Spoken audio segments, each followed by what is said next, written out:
How to arrange apps on iPhone. Hey everyone, welcome back to the channel. If you are new here, don't forget to hit the subscribe button and turn on the notification bell to not miss any updates. So today I'm going to show you how to rearrange apps on iPhone for a cleaner home screen and better organization.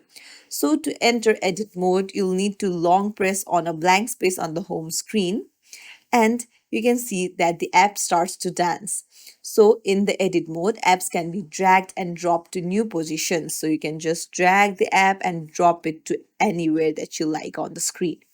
Now, users can also swipe to create new pages for app organization. So, what you can do is if you want, for example, if you want social media apps in one folder, then you can just hold one app and then drag it to another app where you want it together. And you can see that a folder has been created.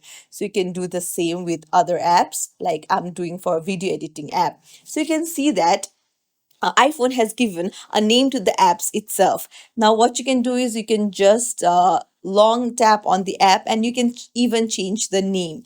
Just put any name that you want. Uh, and then you just have to press on any blank space, tap on done, and then there you go. It's as simple as that to arrange apps on iPhone. If you found this tutorial helpful, don't forget to like and subscribe to our channel for more tips and tricks. Thank you for watching.